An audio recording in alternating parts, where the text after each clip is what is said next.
Dr. Babasaheb Ambedkar Open University.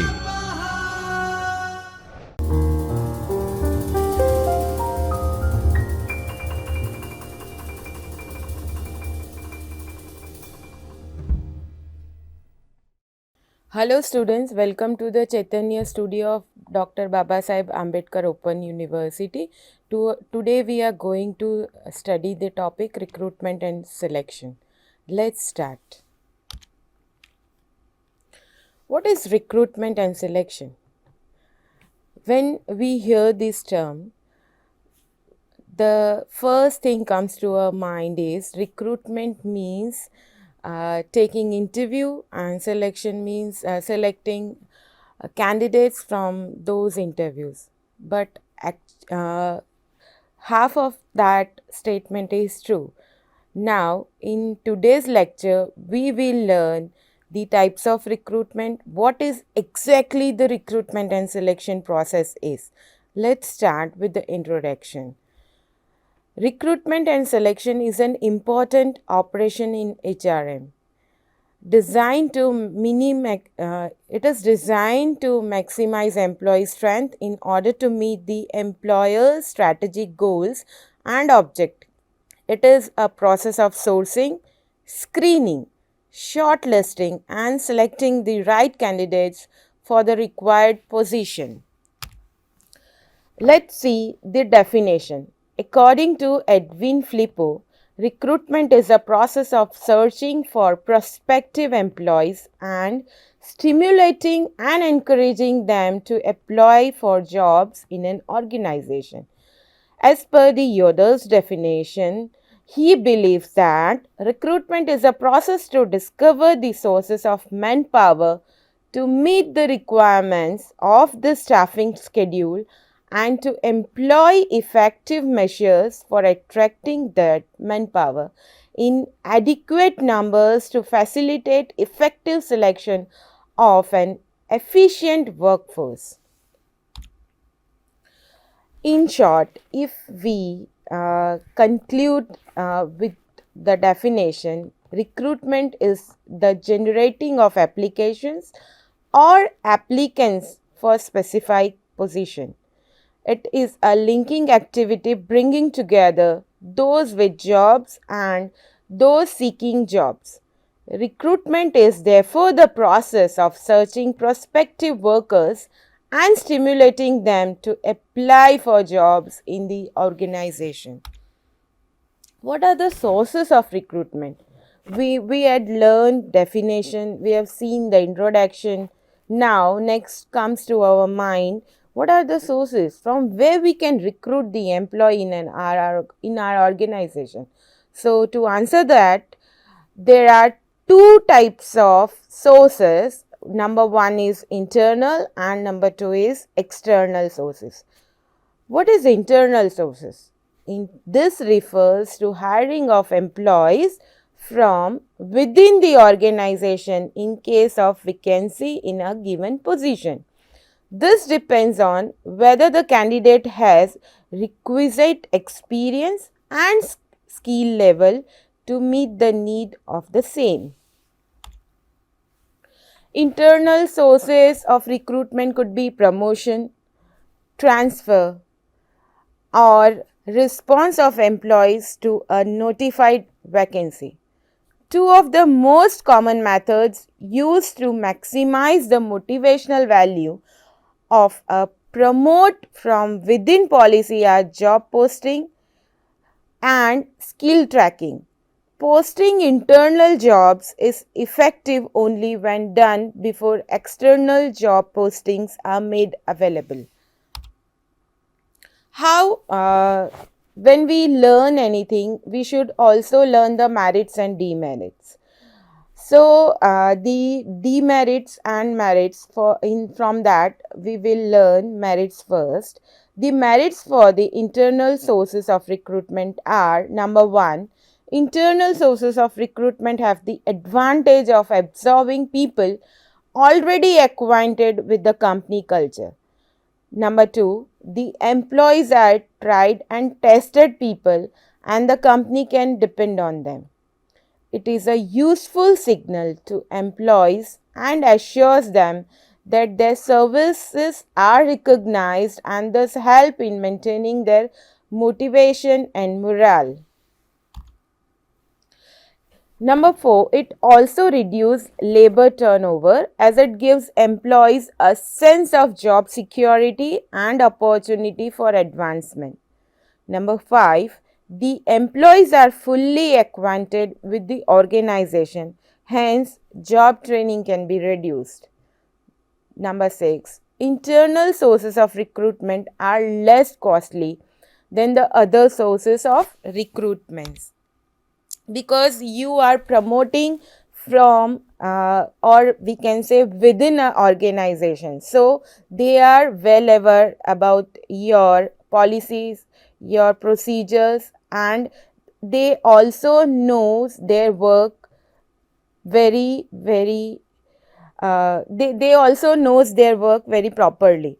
Or we can also say, if you transfer one person from one department to another department, it means they are well aware about the departments, they are aware about their work, they knows the process of the work which are practiced in that particular organization. Now, next we will learn the demerits of the internal sources of recruitment. Number 1, it limits the choice to a few people, few employees only. Reason is, you have a number of peoples, number of employees uh, uh, which are working in your organizations. They are in limited numbers. So, from that numbers only you will get a choice to select one or to select or to promote them, right? Number 2, the likes and dislikes of the superiors plays an important role here in the selection of an employee, because if your superior don't like you, then automatically he will not recommend your name in the promotion, or he will not recommend your name for transfer, right? So, number 3 demerit is, it creates frustrations among employees who have not been selected. Now, if here I take an example, if A gets promotion and in similar department, if B is working and he is not getting promotion, then automatically this will create a frustration in the B's mind, and automatically it will affect to the goals of that individual, and indirectly it will affect to the goal of the organization as well. What are the external sources? The external sources of recruitments are advertisements, employment exchanges, campus recruitment, and unsolicited applicants, labor contractors, employee referrals, and field trips. And nowadays, social networking sites also plays a very important role in external sources. Let's see one by one. Number 1, what is mean by advertisement? How advertisement help us in recruitment or in selection process? Advertising in newspapers, or we advertise in trade journals, magazines, is frequently used method by many organizations. In order to be successful, an advertisement should be carefully written. We should always mention the details of that particular post, as well as the skills required for that particular post for getting the proper or better applicants. Number 2, employment exchanges. How employment exchanges helps us? An employment exchange is an office set up for bringing together as quickly as possible candidates searching for employment and employees looking for prospective employees. The main function of an employment exchange are registration of job seekers and their placement in notified vacancy. Now, number 3, campus recruitment. As you all are aware, you are a student, so you know that companies come to the campus, they hire the students for their jobs, for the freshers job in their particular organization. Sometimes recruiters are sent to educational institutes where they meet the placement officer or faculty members who recommend suitable candidates. The advantage of these methods are that most of the applicants are present at one place and the recruitment can be arranged at a short notice. The method can be used only for entry level position. As we know, in entry level position we always need a fresh graduates, right? So what the companies do, companies go to the colleges, they go and meet to the faculties or placement officers for this, and they decide a particular date where they come to the campus and they arrange the interviews. In that, they maximum of the organization follows for three methods. Number one, they take interviews, they take exams, then after those who have cleared the first round, they call them for the second round, that is for group discussion. After the students clears the group discussion part, they call them for the final interview. In final interview, they negotiate the salary, and they discuss the rules and policy and procedures of that organization to the selected candidate. This is what the campus recruitment is. Then comes unsolicited applicants. Unsolicited applicants are another source. Some candidates send in their applicants without any invitation from the organization. A recruiter can be used this unsolicited applicants, or we can say unsolicited applications for appointment as and when vacancies arise. However, this source is uncertain. Reason is the applicants, what they do, they send their applications to the organization without any advertisement, without any information, or without any job openings to the HR manager for future recruitments. So here HR manager can keep those applications for the future recruitments. Whenever the openings, they start calling the applicants, whenever they start giving advertisement, or whenever they required any employees, they can call these applicants for interview, right? Now, next comes labor contractors. Many organizations employ labor contractors for hiring workers. This method is usually shorted to when the work is of a temporary in nature. A contract of an employment is usually defined to mean the same as a contract of services. Here the job security is zero. Here in labor contracts, they have fixed period for 6 months, for 1 year, for 5 years, right? Where the external agency hires the employees for the services to the organization. Next, employee referrals. Friends and relatives of present employee are also a good source from which employees may be drawn. Some organizations with a record of good personal relations encourage their employees to bring suitable candidates for various openings in the organization. Here, in employee referrals, nowadays many organizations gives incentives.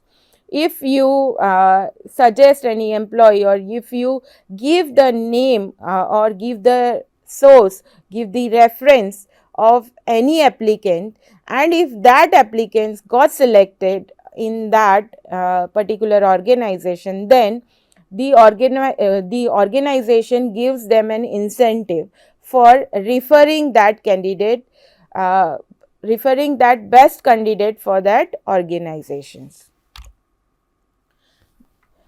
As in my initial definition, as in initial period, I have just explained you. Sorry. In initially, I have explained you social networking. What is social networking? Nowadays, many organizations are using this forum for hiring the employees. Social networking in companies in India, especially all IT companies, have started recruiting through social media networks and blogs. This is a very good trend coming up as recruiters get a chance to make a background check of a person they are recruiting. Nowadays, LinkedIn is the best sources to hire any employees.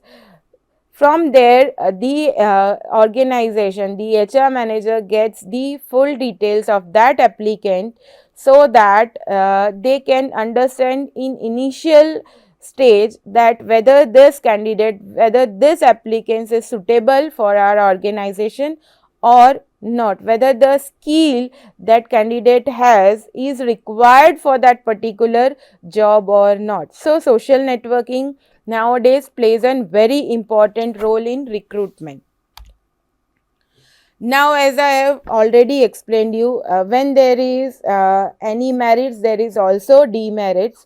So, here now we will learn the merits and demerits of the external source of recruitment. First, we will see the merits.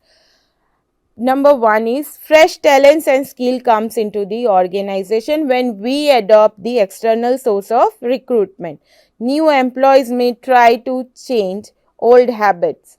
New employees may be selected according to the terms and conditions of the organization. When we go for external sources, highly qualified and experienced employees may help the organization to come up with better performance. Since persons are recruited from a large market, the best selection can be made. In other words, the recruiter has a wide range of candidates to choose from.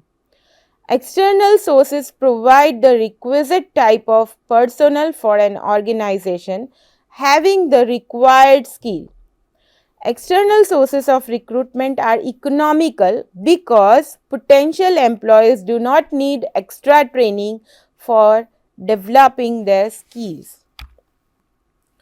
Now, next we'll see the demerits. External sources of recruitment reduce the morale of employees because outsiders are preferred to fill up superior vacancies. Next, external sources of recruitment deny career advancement for employees. The recruiter may not be in a position to properly evaluate outside candidates because the time at his disposal is very less. This may result in faulty selection of employees. Outsiders are not fully acquainted with the policies and procedures of the organizations.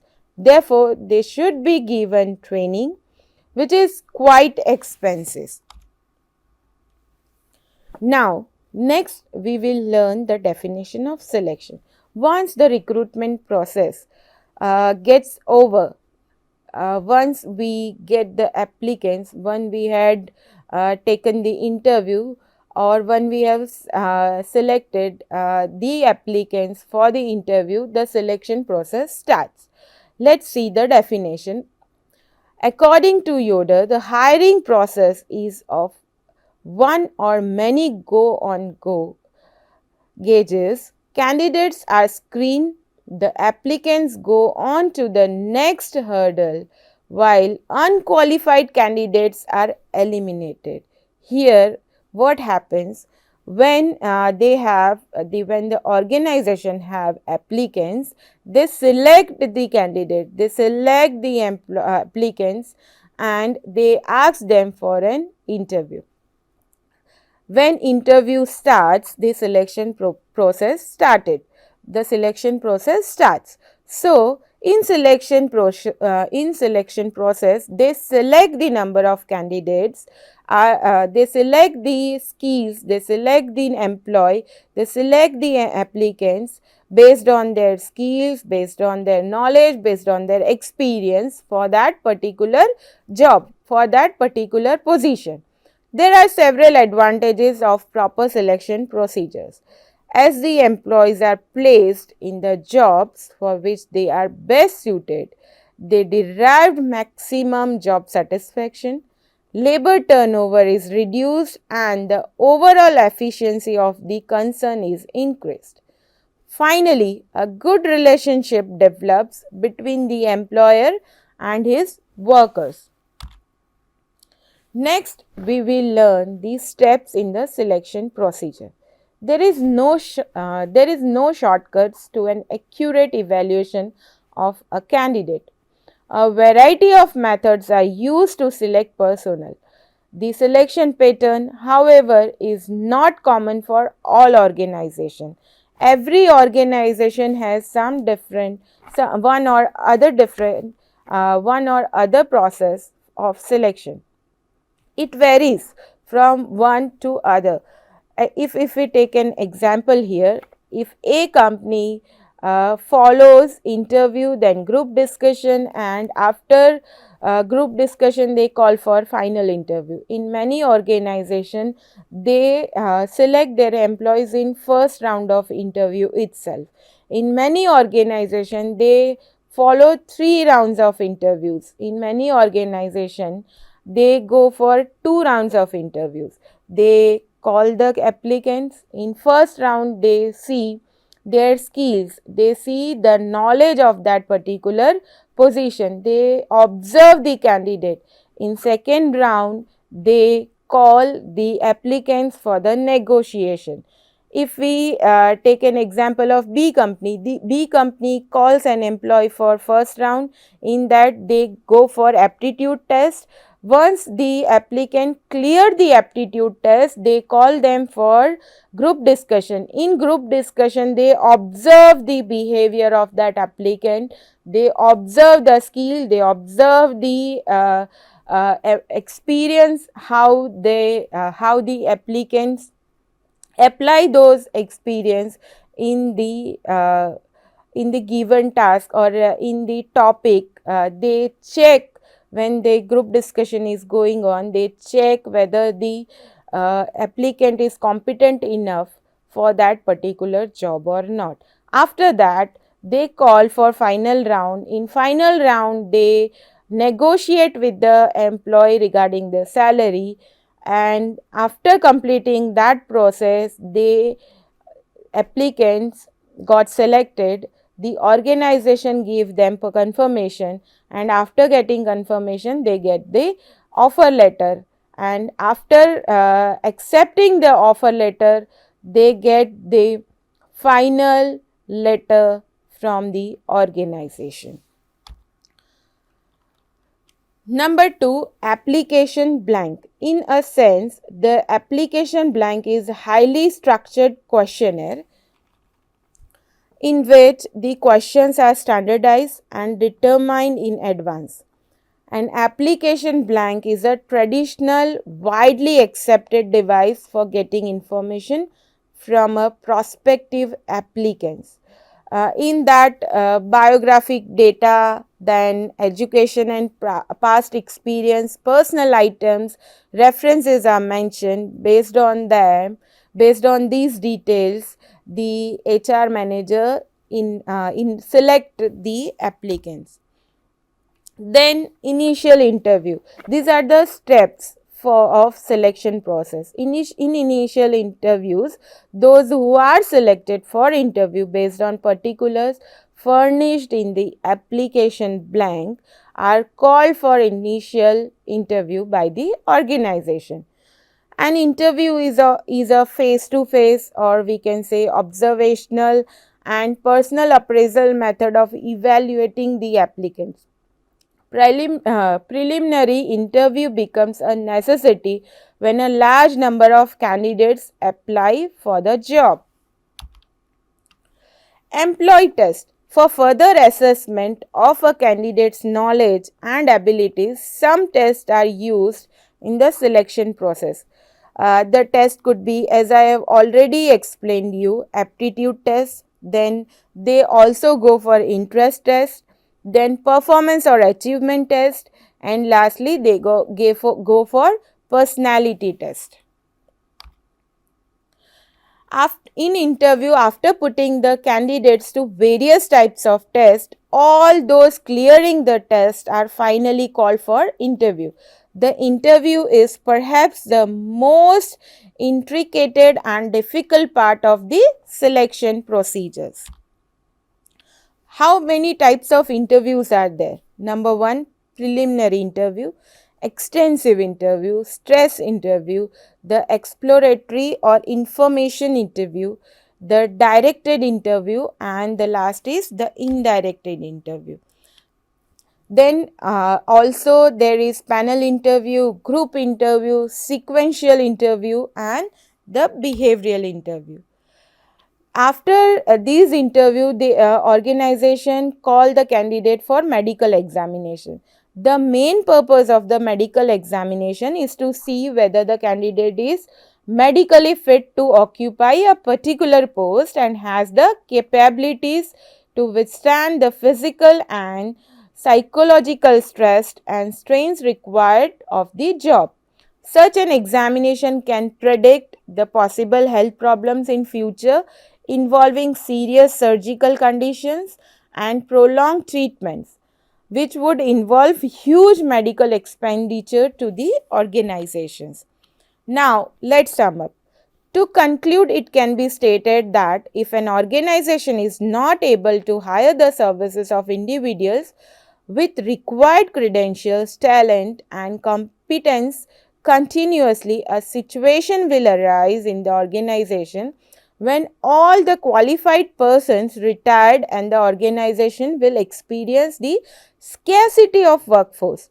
Hence, the significance of recruitment and selection of the right type of persons at the right time is indispensable to the organization. The main sources of recruitment identified were internal sources and external sources. It's found that there are different methods that are used for the selection of persons in an organization. However, there is no common pattern for the selection and it varies from one another depending upon the circumstances and the needs of the organization. And hence, there is no specific criteria for selection procedures that should be followed by all the organization. But immense concentration has to be exerted for the selection process as it is the method to ascertain the best association between job recruitments and the candidate's credential. So, by the end of putting the candidates to various types of tests, a final inventory containing the candidates to be called for interview is made. And this is considered as the most complicated and difficult part of selection process. Interview is possibly the most extensively used selection tool. It is a selection technique which facilitates the company to analyze the individual completely and honestly appraise him and his behaviors. Interviews are often carried out to assess the capability of the candidate to engage in a particular position. They can help to verify his information, skills, expertise, aptitude, common sensitivity, mental and psychological reflexes, capacity to make out things rapidly, and capabilities to take rapid and instant decisions. Let's come to an end of this session. Please read our contents which is already mentioned. Here we have given few questions for you to test yourself. Thank you.